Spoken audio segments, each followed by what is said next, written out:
we'll take our final story with this video of a young boy whose shocking revelation of a career path has generated a huge debate on social media. Let's take a look.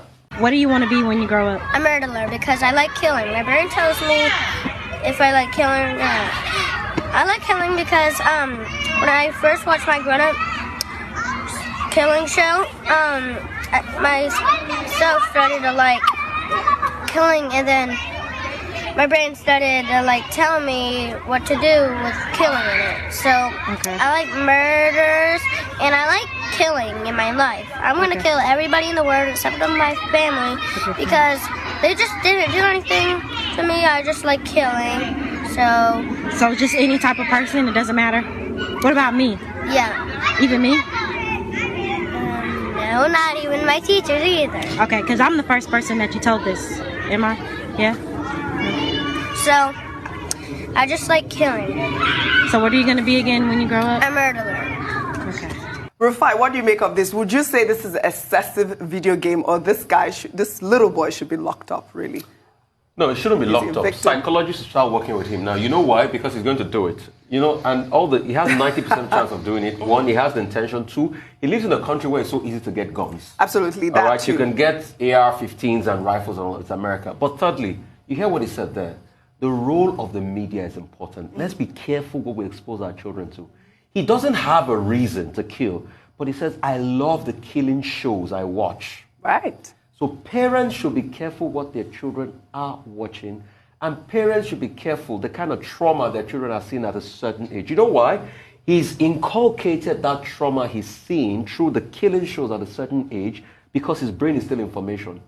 And his brain has been formed for life. These are the formative years. And that's why we should be careful on how, that's why I said parenting is intentional stuff. It's not just having children. You have to be intentional. So they need to get him across to psychologists, start to watch him. But if they leave him to roam like a normal citizen, he will do it. He's in a country where you have access to guns and all of that, and he's got the motive in the head. He will kill.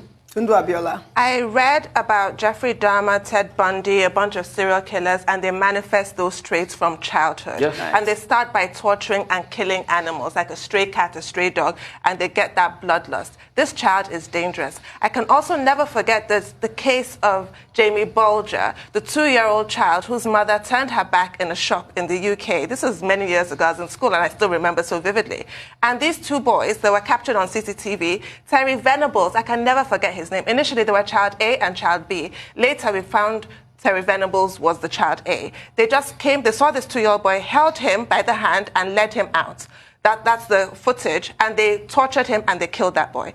The British public were then shown the videos of those children being interviewed by the police. Obviously, their faces were blurred and their names were child A and child B.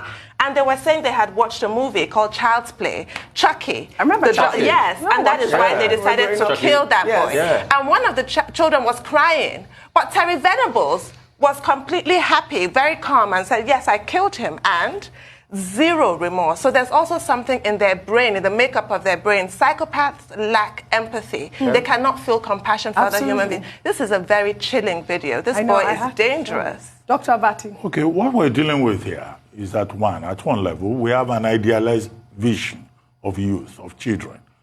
The standard belief is that children cannot kill because they are innocent. But over the years, we've seen many cases of children who kill. 13-year-old throwing a baby from upstairs, young school children in Colorado, in Texas, and other places going to school with guns and killing their classmates. Now, there was an essay that was done by the New York Times, December 14, 1996, in which, there was an attempt to look at all of this. And that essay is very instructive. It pointed out a number of issues. One, about psychiatric problems. It was proven based on essays in the Journal of the American Medical Association that even young persons can be psychopaths and that they will reproduce those patterns as they grow older. Two, parenting was also pointed out that some of these children who become psychopaths and murderers and promoters of homicide later, some of them come from homes where there is a lot of domestic violence. Yes. And they grow up believing that violence is the norm. The third point, of course, has to do with, the fact that some parents, which is the point that Rufai was making, do not pay enough attention to how their children grow up.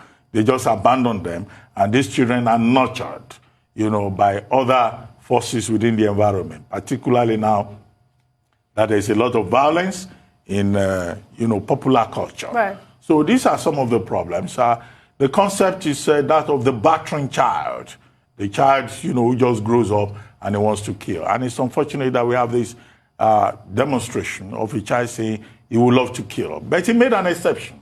He says, except members of his family. Yes. But who knows whether his psychosis will not grow to a level where even members of his family will not be helped. So I think that, he needs help. Absolutely. As has That's the been first pointed out. thing they have to do immediately. They have to take this boy and get him help, the help that he needs. But like I was saying, I also feel that he is a victim of what we put out there. I really do want to say that. Yes, that too is another very strong argument. Well, that's all I have for you on What's Trending today. I will see you all next week.